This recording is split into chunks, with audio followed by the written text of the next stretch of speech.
भैया यहाँ तो कहानी बदल गई, जज्बात बदल गए और तो और मुद्दे भी बदल गए। यूट्यूब में ऐसी पहली कंट्रोवर्सी है, खुद इतनी कंफ्यूज होके बैठी हूँ कि मुझे लिटरली इन लोगों को पॉइंट्स पे बात करना सिखाना पड़ रहा है। So hello hi, welcome back to my channel earth mom Dehradun. Channel में नए हैं तो चैनल को सब्सक्राइब करें, वीडियो पसंद आई तो लाइक ज़रूर करें, कमेंट सेक्शन में अपने ढेर सारे कमेंट्स करें। तो दोस्तों, मैं एक चीज़ आज सोच रही थी बैठ के कि मेन मुद्दे के अलावा हर चीज़ के बारे में हर खेमे के लोग आके बात कर रहे हैं, लेकिन मेन मुद्दे के बारे में कोई भी आके ना तो अपनी ज़ुबान खोल रहा है, ना ही कोई बात कर रहा है। सोशल मीडिया पे ये कंट्रोवर्सी की शुरुआत सरिता जेठू जी के एक सवाल से हो गई थी, जहां पे उन्होंने सिर्फ इंटेंशंस को ललकारा था, जो इंटेंशंस कहीं ना कहीं प्रूफ भी हो गई थी ऑडियो रिकॉर्डिंग के जरिए। तो क्या वो मैटर उसी समय पे ख़त्म नहीं हो सकता था? क्या सचिन जी उस बात को, जिस दिन उन्होंने कॉल रिकॉर्डिंग सुन ली थी और जिस दिन उन्हें पता चल गया था कि उनको मामा जी का झूठ बोला गया है, क्या उसी दिन आके वो इस चीज़ को रोक नहीं सकते थे, ये बता नहीं सकते थे, अपनी गलती मान नहीं सकते थे? कर सकते थे, लेकिन उन्होंने मुद्दे पे बात ना करते हुए एक नया मुद्दा खड़ा किया, जो मुद्दा था बंद कमरे वाला मुद्दा, जिस मुद्दे में उन्होंने अपने साथ साथ सृष्टि का नाम भी लिया, ताकि बिना ललकारे हुए खेमे के लोग धीरे धीरे आए, लेकिन ये बोलें कि हम अपने मुद्दे के लिए आए हैं, हम अपने मुद्दे के लिए आए हैं, लेकिन जबकि ये मुद्दा था ही नहीं।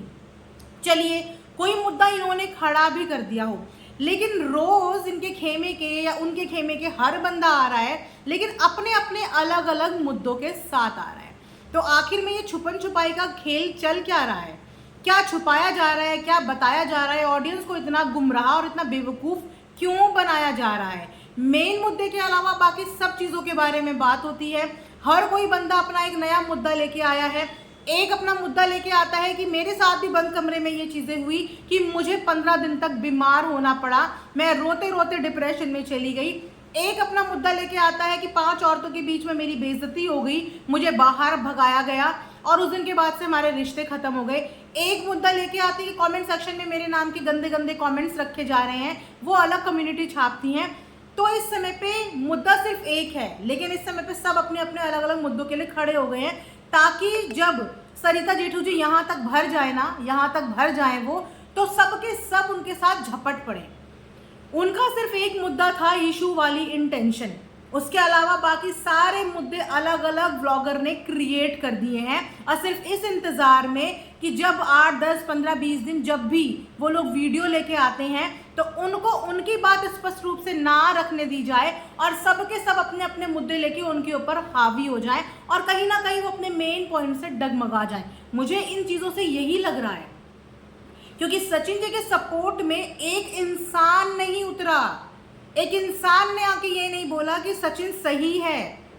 क्यों उनके खेमे के इतने नियर डियर लोग एक बार भी डंके की चोट पे ये बोलने नहीं आए कि सचिन सही है?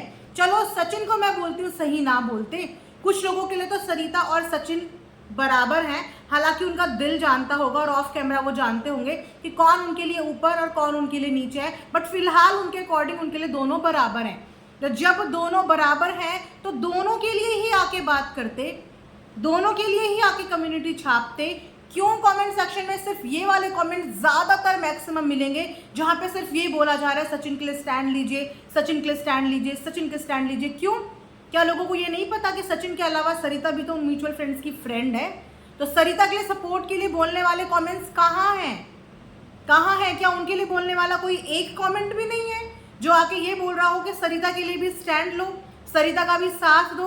देखा जाए तो अकेले सचिन नहीं, अकेले इस वक्त सरिता जी हैं, क्योंकि सचिन ने तो खेमे के लोगों ने भले ही उनको धोखा दे दिया हो, लेकिन परिवार के लोग उनके लिए आके बोल के ज़रूर जा रहे हैं। लेकिन इस वक्त सरिता जी के तो ना परिवार के आगे कुछ बोल रहे हैं, ना ही उनके खेमे के लोग आगे कुछ बोल रहे हैं। इनफैक्ट उनके खेमे के लोगों को तो फिर से टारगेट कर दिया गया, सो दैट कि अगेन जो मेन मुद्दा है वो भटक जाए। तो इस समय एक मुद्दे पे बात छिड़ी थी, लेकिन हर कोई इंसान अपना अपना अलग अलग मुद्दा लेके खड़ा हो गया। 4-5 दिन पहले सृष्टि जी का एक वीडियो आता है जिसमें वो डिप्रेशन तक जाने की बात करती हैं। हम लोग सब इतने टेंशन में आ गए कि सरिता जी ने ऐसा क्या कर दिया, ऐसा क्या कर दिया कि सामने वाले बंदे को उनकी पार्टी से आने के बाद 15 दिन तक हॉस्पिटल में रहना पड़ा, दवाइयाँ खानी पड़ी, ऐसा क्या कर दिया? फिर सोचा अबे यार ये तो खोदा पहाड़ और निकला चूहा, इनफैक्ट चूहा भी नहीं निकला, कुछ भी नहीं निकला। तो ये सब ड्रामे किस बात के हैं? ये सब ड्रामे, ये सब गुमराह करना, टेढ़ा मेढ़ा करना, मतलब ऑडियंस को बेवकूफ़ किस लिए बनाया जा रहा है? जब तुम लोगों को ऑफ कैमरा बात सॉर्ट आउट करनी है तो फिर वीडियो छापते क्यों हो? इतना एग्रेसिवली सामने आते क्यों हो? मैं सब बता दूंगी, मैं सच बता दूंगी, मैं ये दिखा दूंगी, मैं वो दिखा दूंगी, लेकिन जैसे ही प्रूव करने की बारी आती है सबके कदम जो है ना आगे बढ़ने की बजाय पीछे खिसकते चले जाते हैं। सृष्टि के साथ बंद कमरे में जो हुआ वहां पे भी तीसरा बंदा मौजूद, सचिन के साथ जो कमरे में हुआ वहां पे भी तीसरा बंदा मौजूद। तो ये जो तीसरा बंदा है, ये जो भी है ना, तो ये सृष्टि के लिए स्टैंड लेने के लिए सामने आया लगता है, ना ही ये सचिन के लिए स्टैंड लेने के लिए सामने आया। तो फिर किस बात के लिए ये लोग इतना एग्रेसिवली लड़ाई कर रहे हैं जब इनके खुद के लोग आके इनके सपोर्ट में बोलने को तैयार ही नहीं है? अब of camera matter sort out कर दिया तो आज एक वीडियो आती है रोने वाली, जो वीडियो पहले इंस्टाग्राम में पोस्ट होती है कि जान को खतरा। भैया इतनी इजी, इतनी आसान किसी ने अपनी जान बनाई हुई है कि 2-4 ऐसे फालतू के लोगों के कमेंट्स, जो आईडीज ब्लॉक भी हो सकती हैं, जिन आईडीज की कंप्लेन भी हो सकती है, कोई आपको सोशल मीडिया पे आके धमकी दे रहा है और आप उसकी धमकी से फूट फूट के रो रहे हो, बजाय इसके कि स्ट्रांगली उनको जवाब दिया जाए, बजाय इसके कि वो आईडी उठा के उसकी आईपी ट्रेस कराई जाए, उसके लिए कंप्लेंट दर्ज कराई जाए, आप उस कमेंट को पकड़ के रोना धोना शुरू कर रहे हो। भैया इसमें रोने वाली बात नहीं है, इसमें एक्शन लेने वाली बात है। उसके बाद मैं देखती हूँ कि कमेंट सेक्शन में सचिन भैया जी का एक कमेंट आता है, आपके एक एक आंसू का बदला लिया जाएगा। पर बदला किससे लिया जाएगा? क्योंकि अपनी खुद की वीडियो में सृष्टि जी बोल चुकी हैं कि मेरा सरिता जी से पैचअप भी हो गया, उन्होंने बात भी कर ली ऑफ कैमरा। तो फिर किसके आंसू का बदला और किससे लिया जाएगा? किसकी तरफ इनका संदेह है? कौन दे रहा है ये धमकियां? क्योंकि थोड़े दिन पहले सचिन जी ने भी सेम पैटर्न पे काम किया था कि मुझे धमकियां मिल रही हैं, उसके बाद मेरा इंस्टाग्राम जो है वो हैक हुआ, लेकिन प्रूफ्स किसी के नहीं दिखाए। जब उनसे बोला कि इंस्टाग्राम हैक हुआ तो उसके कुछ प्रूफ दिखाओ, समय आने पे, टाइम आने पे दिखाऊंगा। उसके बाद बोला कि अगर आपको धमकियां आ रही है तो वो धमकियां दिखाओ, आप तो टेक्निकली इतने स्ट्रांग हो, इतने एजुकेटेड हो, इस तरीके की धमकियों को लाइटली क्यों ले रहे हो? Why you people are not taking any action against these IDs? इस तरीके से तो आप क्राइम को बढ़ावा दे रहे हो कि आओ हमें धमकी दो और हम डर गए और हम फूट फूट के रोने लगे। आप ऑडियंस को डर के रोना सिखा रहे हो या आप ऑडियंस को ऐसे लोगों के अगेंस्ट स्ट्रिक्टली खड़े होना सिखा रहे हो? अपने मान सम्मान के लिए तो 4 दिन पहले सब लोग खड़े हो गए थे, हाय हाय हमारे मान सम्मान को ठेस पहुंच गई, हाय हमारे मान सम्मान को ये हो गया। एक इंसान आपको सामने से आके आईडी आपको ओपन चैलेंज देके मारने पीटने की बात कर रहा हो और यहाँ पे आप फूट फूट के रो रहे हो। तो ये लॉजिक ना समझ में नहीं आया, मुझे भी नहीं आया और एक्चुअल में ऑडियंस को भी नहीं आया। कमेंट्स लगा दूंगी, सबने ये जो रोने वाली वीडियो है ना, इसको इतना क्रिटिसाइज किया है कि आखिर ये चक्कर क्या है कि सचिन जी के सपोर्ट में आने की बजाय सब रोध होकर अपना अपना पैर जो है वो पीछे खींच रहे हैं। एक ये मुद्दा लेके बैठी हैं कि मेरे को कमेंट सेक्शन में गंदे गंदे कमेंट्स आए हैं, अग्री कि कमेंट सेक्शन में गंदे गंदे कमेंट्स आते हैं, समटाइम्स इतने गंदे आते हैं कि बर्दाश्त नहीं होते, लेकिन हमारे पास वो ऑप्शन होता है। दूसरा शिकायत ये है कि वो कमेंट्स किसी और क्रिएटर के आ रहे हैं and they people are expecting कि वो सामने वाला बंदा उनके नाम के जो गंदे कमेंट्स हैं उनको डिलीट करे। जो सामने वाला बंदा आपके नाम के गंदे कमेंट्स डिलीट तो करेगा, लेकिन उसके लिए आपकी और उसकी वैसी वाइब्स भी तो होनी चाहिए, वो फ्रेंडशिप भी तो होनी चाहिए। बोलते हैं ना हाथ को हाथ, सामने वाला हमारी रिस्पेक्ट तब रखता है जब कहीं ना कहीं हम सामने वाले की रिस्पेक्ट रख रहे होते हैं। इन्होंने तो कम्युनिटी में साफ तौर पे हिंट दे दिया, सीधा सीधा टारगेट करवा दिया था कि उनके कमेंट सेक्शन में मेरे लिए गंदे कमेंट्स रखे गए हैं। तो सामने वालों को भर भर के इनके लिए भी उन्हें ही क्रिटिसिज्म मिला, सचिन की ऑडियंस ने भी उन्हें ही क्रिटिसिज्म दिया, सृष्टि की ऑडियंस ने भी उन्हें ही क्रिटिसिज्म दिया कि वो बंदे पिछले 8-9 दिन से ना तो कोई वीडियो डाल रहे हैं, ना ही कोई व्लॉग डाल रहे हैं। और वहीं पे इस कंट्रोवर्सी पे कम से कम अभी तक 8 से 10 वीडियो छाप चुके हैं सचिन भैया जी। दिन में 3 से 4 वीडियोस एंड व्लॉग्स आ रहे हैं। तो ये क्या है? ये दर्शाता है इशू का प्रमोशन करने गए थे तो इतनी जल्दी उसका प्रमोशन में फुल स्टॉप क्यों लगा दिया? आग नहीं लगी अभी आग लगाओ, आग लगाने के लिए प्रमोट करते रहो रेगुलर। एक वीडियो में झलक पाने से 50-60 हज़ार व्यूज से कुछ नहीं होता है। ऐसे थोड़ी आग लगेगी सोशल मीडिया पे, ऐसी थोड़ी उस बेचारी को फायदा होगा। ठीक से प्रमोट करो, रोज उसकी वीडियोस कम्युनिटी में शेयर करो, रोज उसकी स्टोरीज लगाओ, तो तब हम माने कि वाकई में आप उसकी हेल्प करने गए थे। एक दिन अपनी अपीयरेंस दिखाने के बाद आप हाथ फोल्ड करके बैठ गए और अपने 1 मिलियन की रेस में शामिल हो गए। अब क्यों नहीं हेल्प कर रहे हो इशू की? अब क्यों नहीं उसकी वीडियोस का लिंक पोस्ट कर रहे हो, शेयर कर रहे हो? ऐसे मिलता है प्रमोशन अच्छे तरीके से? तो कि बार बार बोला जाए, वीडियो रखी जाए, व्लॉग्स लगाए जाए, वो तो फिर वही 1.5-2-3 हज़ार वाले व्यूज़ में आ गई। तो ये प्रमोशन का ड्रामा तो वैसे ही एक्सपोज हो गया है। तो समझदारी इसी में थी कि या तो ये जो अलग अलग मैटर लेके सब खड़े हो गए हैं और आने वाले एक हफ्ता ना इन्हीं में जाने वाला है कि सरिता जेठू जी ने जिस दिन भी वीडियो बनाई, आई थिंक उन्होंने मंगलवार को बोली है, उस दिन सबके सब उन पे मधुमक्खी की तरह चिपट पड़ेंगे। वो अपना एक मुद्दा लेके आएंगे, लेकिन उनको हर कोई अपने अपने मुद्दे में फंसाएगा। जैसे कि सचिन और जेठू जी के मुद्दे में सृष्टि को कहलवाया, बुलवाया और सृष्टि का मुद्दा लेके खड़ा कर दिया। हालांकि उस मुद्दे का ना सर था ना पैर था, जो आज तक पता ही नहीं कि वो मुद्दा था क्या, कि सृष्टि जी उसके बाद सबूत देने के नाम पे गायब ही हो गई है। तो ये सारा तमाशा सोशल मीडिया पे कब तक चलेगा? जो भी म्यूचुअल बंदा बंदी जो भी इनके बीच में है, जिनको ये आने नहीं देना चाहते, जिनको बचाने देना चाहते हैं, वही बंदा बंदी बैक कैमरा इनकी प्रॉब्लम को सॉल्व क्यों नहीं करवा रहे हैं? वो बंदा बंदी आके म्यूचुअली दोनों के लिए स्टैंड क्यों नहीं ले रहे? क्योंकि उनके अकॉर्डिंग दोनों बराबर हैं। तो वो दोनों के लिए स्टैंड क्यों नहीं ले रहे हैं? वो सिर्फ एक को ही गिराने की बात क्यों कर रहे हैं? उन्होंने भी अपना एक मुद्दा पकड़ के बैठा हुआ है, मेरे नाम के गलत कमेंट्स, मेरे नाम के गलत कमेंट्स। तो ये मुद्दा हटाने की बजाय ये मुद्दे पे कंसंट्रेट करो कि किस तरीके से सचिन और सरिता का जो मैटर है वो सॉल्व कराया जाए। क्योंकि जब तक इन दोनों का मैटर सॉल्व नहीं होगा, तब तक इस खेमे के हर बंदे को अपने अपने इश्यूज के साथ डेवलप कर दिया जाएगा कि आपका ये इशू है, खड़ा करो। आपके साथ भी ये हुआ था 6 महीने पहले, याद कर लो, क्या पता 1 साल पहले हुआ हो। हाँ, खड़ा करो, खड़ा करो, सब अपने अपने मुद्दे लेके खड़ा करो कि सामने वाला बंदा अगर नहीं भी कंट्रोवर्सी चाहता है, अपने पाँव पीछे भी खींच चुका है, लेकिन फिर भी उसको पिछले 10 दिन से उकसाया जा रहा है। इस कंट्रोवर्सी में सबसे ज्यादा वीडियोस बनाने वाले व्लॉगर जो है वो सचिन है, और उसके बाद जो है वो Srishti ji. I am sorry to से, बट आपका चैनल पे वीडियोस यही बताती हैं। 10-12 वीडियो सचिन जी ने डाली हैं और 5 से 6 वीडियो किसी ना किसी टॉपिक को लेकर सृष्टि जी ने डाली हैं, जिन्होंने आके ना तो कोई प्रूफ दिए, ना ही सचिन का साथ दिया, ना ही उनके बारे में कुछ बोला, ना ही कुछ बताया। ऑडियंस के सामने एक क्वेश्चन किया और उसके बाद उसी क्वेश्चन को वहीं का वहीं खत्म करके बिना आंसर दिए हुए स्टेप बैक कर लिया। उसके बाद फिलहाल के लिए आकांक्षा टारगेट है कि चलो 3-4 दिन, जब तक सरिता जेठू जी कुछ वीडियोस नहीं बना रहे, कुछ तक आकांक्षा के साथ लड़ाई करते हैं, थोड़े दिन वहां से कंटेंट नीचे उड़ते हैं।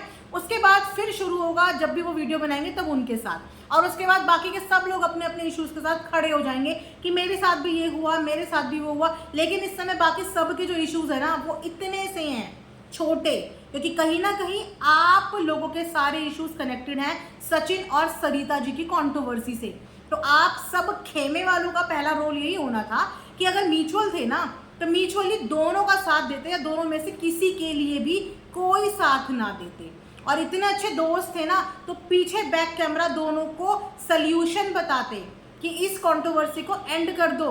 लेकिन नहीं, उस समय पे इशू सबकी सगी थी और इशू को प्रमोट भी ढंग से नहीं करा। वो तो जहां से उठी थी वहीं वापस आके बैठ गई है ना। लेकिन भिड़ कौन गए आपस में? आप लोग भिड़ गए। जब रिकॉर्डिंग सुन ली थी, इशू की बातें देख ली थी और पता चल गया था कि इशू ने रिकॉर्डिंग करी है, तो उसी वक्त सचिन जी को ये कंट्रोवर्सी खत्म कर देनी चाहिए थी।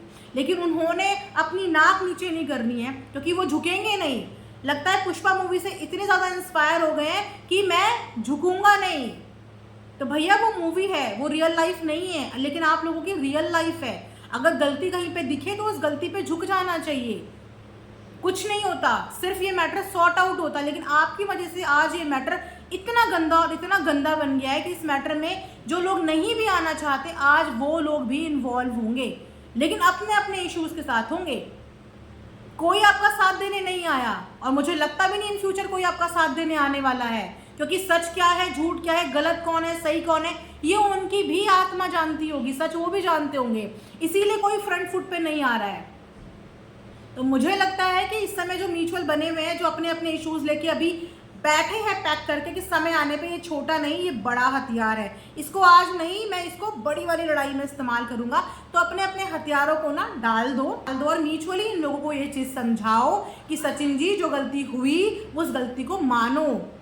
क्योंकि आपकी गलतियां आपने तो मानी नहीं, लेकिन आपकी गलतियों की जो रिकॉर्डिंग सामने आई थी ना, वो ऑडियंस के लिए काफ़ी थी।